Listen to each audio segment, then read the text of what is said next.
You, yes you have finally decided to take the plunge and purchase Fortnite Save the World, or if you're watching this in the future, perhaps by now it is actually gone free to play. Either way, the game presents you with a huge amalgamation of information the second you get done with the tutorial. This guide is to help alleviate some of that pressure and confusion you may be feeling. Fortnite Save the World is a sandbox survival co-op RPG-like tower defense game. Yes, I said that correctly, and it is one of a kind in that sense. Even though it has been in the shadows of its younger brother, Fortnite Battle Royale, there is a huge community here that love playing this game, and I'm part of that and here to help you. This guide is for the new player, the old player, or maybe just someone picking up the game after a long hiatus. Also helping you understand the core mechanics within the game. There is a ton of information and a ton of things you can do within Fortnite Save the World, but there's no information on exactly what everything does. So hopefully you can learn something new along the way. If you've been playing for a while or if you're brand new to the game, hopefully this guide helps you out. If you enjoy it, think about subscribing. It would really help out the channel. If not, no big deal. Let's get into this. The Fortnite Save the World Ultimate Edition Beginner's Guide. Is that long enough? There are many places that you could start off here, but I figure the best may be heroes. At least it may be the most interesting and to get a grasp on what you should be doing. We have a loadout screen. To get to this screen, all you have to do is click up here, command, go to the top left, heroes, and then hero loadout. There is a manage screen where you can level up your heroes, but you can do that from the hero loadout screen as well. Once you first start, you will not have 8 or 9 loadouts. You will probably only have a couple. Each one of these loadouts can be built in any specific way depending on what kind of heroes you have. Speaking of heroes, let's go over what kind of heroes there are in the game. There are currently 4. You have Outlanders, Ninjas, Soldiers, and Constructors. Constructors are the closest thing we have to a support class, allowing you to beef up your defenses, your walls, provide turrets, and stuff like that. We have Soldiers, which are the highest gun damage output in the entire game, and if you need high single target damage, that's the character you choose. We have Outlanders, who are in kind of a rough spot at the moment, but they are your ability-based damage class, having turrets, teddies, shock towers, phase shifting, and a lot of mobility. Lastly, we have Ninjas. This is the class that you would want to use if and only if you want to use melee weapons or have a lot of mobility with up to a quadruple jump within the game. That is the gist of the heroes. Let's take a look at how you would build one. Here we have Trailblazer Quinn, one of the many heroes that are in the game. There are a ton. Each hero, including Trailblazer Quinn, has a unique perk attached to said hero. They have a standard perk and a commander perk. Commander perk is always the same, but does something special. Here you can see the difference in Berserker for the standard perk, and commander perk is more damage and increased fire rate. The Teddy is, of course, one of her turrets that she can place because she's an ability-based Outlander. But within that, you get to choose something called a team perk. Team perks help you decide what kind of play style you want. Here we have Bioenergy Source. This recovers your shield when you use an ability. But if you wanted to do something more offensive, you could, like Phase Blaster. Every 5 seconds, your next shot will fire a phase pulse, which deals 47 energy damage. This is up for you to decide, and how you unlock these is based on mythic characters in the game. Each mythic character comes with its own team perk that helps you change and manipulate your playstyle. Then you have your support team. Here we are trying to beef up her Teddy, which is an ability, like I said, in the game. So we're bringing stuff like Bear Stare, which gives us laser eyes. Bear With Me, increase the duration how long your turret stays. Overbearing increases the damage up to 2 tiles away for 40% max. Plasma Arc for some extra AoE, and then a Possibility Matrix, and that is something an Outlander can pick up along the map. The last thing you need to worry about are your gadgets. You have Slow Field and Hover Turret for this one, but there are a bunch to choose from. Speaking of gadgets, you can also level them up and change them around on the upgrades screen. We have Healing, Airstrike, Banner, Slow Field, Proximity Mine, Turret, Supply Drop, and Teleporter.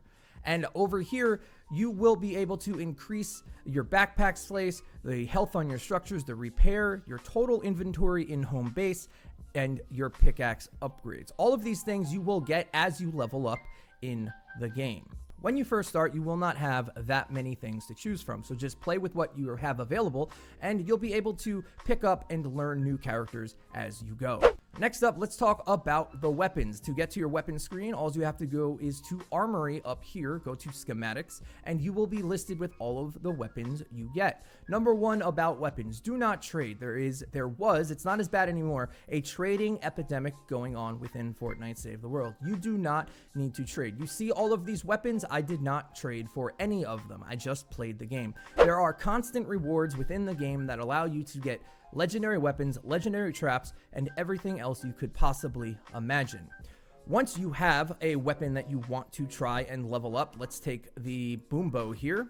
You can go and press V and it brings you to this screen. This gives you the stats of the weapon, but you will notice that the weapon does have specific things that you can level up.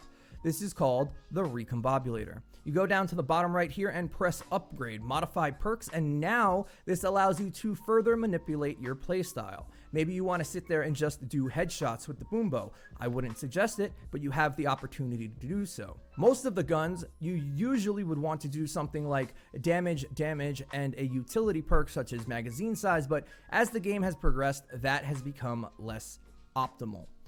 This one is important to touch on, and we will make sure we mention it in the build section, but you can change the element of the weapon. The enemies in this game have 3 types of elemental resistance: fire, nature, and water. Each one of them is weak to another element. I will do my best to illustrate that on screen now. Me personally, I end up putting energy on everything, but I wouldn't suggest that as a new player.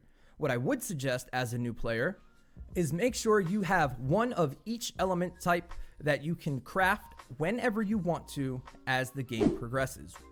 Trapping within Fortnite Save the World is probably the most key part and component of the entire game. Here you have a bunch of traps that you can get within the game, with the only ones missing right now, I believe, are the sound wall and the broadside, as those were special event traps. But everything else in the game should be available for you within a llama or a reward or something along those lines. The key ones you're looking for are gas traps, floor launchers, wall pushers, and slow spikes. Maybe a tar pit trap as well. All 5 of these traps are key components within trap tunneling, which we'll touch on in just a second. Lastly, you can also upgrade the perks within here, but these perks don't matter as much as the weapon perks. If I was to put all damage and durability onto my gas trap, it will still do what a gas trap does, and that's absolutely destroy everything. Before we move on to the actual missions, let's just talk about 2 more things. One being the loot table. You have llamas that you can buy. You can see the rewards here. All of these rewards cost V-Bucks unless you have a free couple of upgrade llamas. These are going to be very important to you while you level up, as V-Bucks are thrown at you when you first start the game. Make sure to get ones with legendary or mythic heroes and or weapons to get yourself going within the game. The next tab is the loot system. This llama here is the one that is for whatever event is currently going on. Currently, it's Wild West llamas. Each one of these llamas contain unique items to said event. The last thing here is the weekly store. The right side and the left side both reset. The one on the right does it weekly. You can get missing traps, unique weapons like the Gravedigger, flux, and crafting materials all within this store. It has a currency of gold that you can get by just playing the game on a regular basis. Another thing that's very, very important here that we need to talk about, which no one does, is Survivor Squads. Survivor Squads is how you level up in this game. It is the key function to leveling up. There are 2 forms of levels in this game, the commander perk up here and your level actually here. This level is the important one, and that is done by these Survivor Squads, but it's too much as it's a very convoluted system. I'm just going to let you know what you definitely need to be doing with your Survivor Squads. When you first start the game, your squad will look similar to this. You have leaders and squad members. These are 2 separate instances of grouping, so you cannot put leader cards in squad member cards and vice versa. All you need to know while leveling up is absolutely use your highest level leaders and your highest level characters and just stick them in any slot that you can. just to continue to gain some bonuses and extra damage and get your this level up here even higher. The only thing you really need to know is that rarity trumps matching symbol. Eventually, when you've been playing long enough, your group will look like this: a mythic leader, all matching legendaries with as many matching symbols as you can get, and preferably with matching subclasses too. This is a very convoluted and grindy system, and hopefully will be changed. The reason you're doing this, as you can see, is we have our stats over here. They're called our fort stats. If I change this leader, watch my health. It goes down dramatically by 15,000. So this is the reason you're doing this. Let me stick her back in here. Lastly, do not turn on autofill. It's not a good system. Just use your absolute highest rarity heroes the best you can. And then once you have more, go for the matching symbols.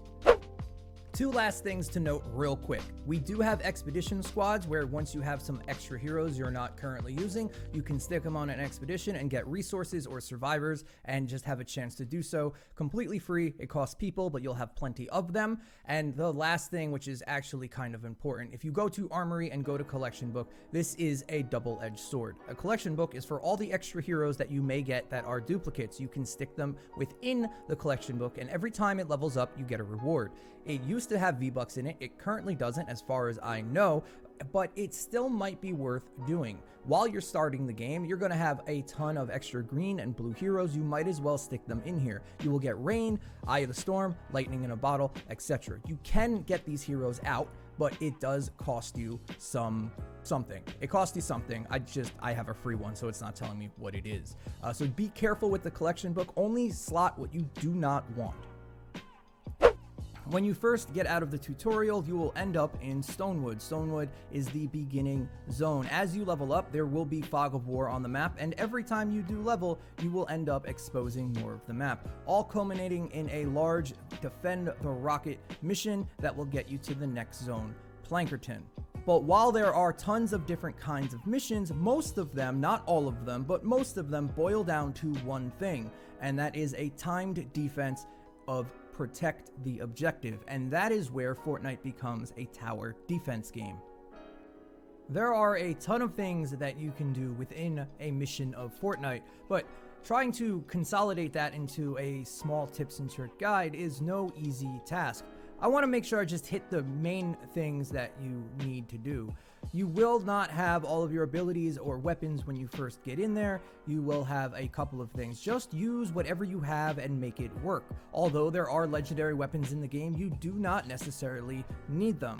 Everything in the game has to be crafted. You get crafting materials from breaking things. You can farm everything in the game except if it's a rock cliff face, but houses, buildings, cars, doesn't matter, can all be farmed and taken down. Using those materials, they are on this screen right here, you craft your weapons and traps. All of these you are going to use during the defense phase or just running around and farming more. There are patrols of enemies throughout the entire map at all times, and as the game progresses and things get harder, you're going to be becoming stronger and stronger as you go. But you always need to craft new weapons. They do have durability on them and they do break. As I said before, most missions in this game are some sort of timed defense. This one we are currently on is an Atlas. I just want to show what a quick mock mission might just look like. But before we get into that, let's just talk about structures real quick. You have 4 different structures. You have stairs, you have walls, you have roof tiles, and you have a floor tile. All of these can be edited into different shapes that you might want to change or try out. Feel free to experiment and find out what works for you. I have an entire series on trap tunneling, and I will stick that in the corner right now. Lastly, there are 3 different types of build material. We have wood, brick, and metal. Wood, brick, and metal, each one of these does a specific thing. Fire husks do more damage to wood. You have brick, which water husks do more damage to. And lastly, steel, which nature is strong against. Those are the 3 elemental types in the game that you have to worry about. Steel has the most health, but if you're on a nature wave, you would build out of brick instead. Wood is rarely used. When you first start the game, this is how your walls will look, but once you start leveling up and progressing throughout the game, you will be able to upgrade your walls, providing more health and defense for each wall. The entire husk elemental effect is a very big deal and is very important later on in the game, but earlier on, your base might just look like this. So just remember, farm to your heart's content, get as many resources or whatever you may need to continue the mission, and go from there. Let's make a quick mock example of an Atlas defense, and I'll show you a quick trap tunnel so you get the general idea of how to play. Almost every mission needs this resource right here. It's called Blue Glow. It's how you start the actual mission, so make sure while you're farming to do that. On the map, there are always going to be bonus objectives, such as save the survivors, or do mini encampments like this one, or even build a radar tower. If you are low on resources, rotating gizmos, or active power cells, those are great ways to gain some extra, so don't be afraid to do them.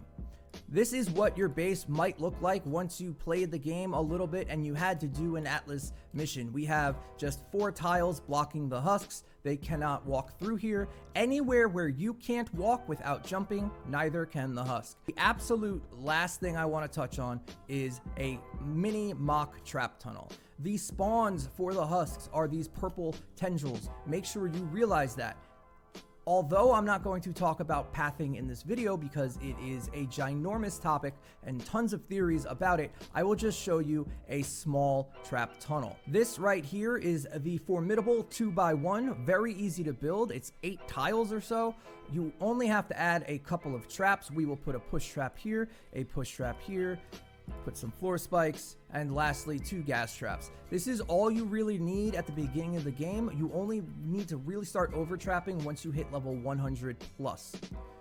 As you're going to see, the enemies will spawn at those purple tendrils back there. I don't care if I lose this mission, I just want to show you exactly what happens. They're going to take the shortest path to this, but since this wall is here, they're not going to attack it. They'll come in the entrance that we made for them. You will now see why trapping is so important. We don't want these husks anywhere near our base, and our trap tunnel does that for us quite well, allowing us to focus the bigger guys that might make it through, or drop a teddy in front of it, and just continue to hold the defense on multiple sections of the game. Fortnite Save the World is a great game with a fantastic community that only wants to see the game grow and succeed. It's not without its flaws, like all games, but some of those flaws end up adding to the charm that is Fortnite Save the World. There is a huge amount of information to grasp once you start your grind into Twine Peaks, so I wanted to make sure to give a thorough walkthrough of the questions I have gotten asked the absolute most. Enjoy your time within Save the World. The game has a lot to offer. The best way I've ever heard it be described is, it scratches that gaming itch you didn't even know you had. Alright, that was a long one. If you made it this far, big ups to you. Thank you so much for watching the whole thing. I hoped it helped you out. I tried my best to squeeze as much information as I possibly could without going overboard. I really hope it answered some questions maybe you even had. It's pretty broad and informative on some of the more basic things to do once you start a real beginner's guide. I hope I achieved that. Once again, if you did enjoy, think about subscribing or maybe a like. Also, I stream 5 days a week at twitch.tv/rounded TikTak. We would love to have you come by and say hello. Lastly, if you're buying anything from the Epic Games Store and want to support the channel, you can always use creator code OOTikTakOO. Guys, I have a bunch of videos on this channel. If you're brand new to Fortnite Save the World, feel free to check them out. They'll help you immensely. I'll see you guys on the next one. TikTak out.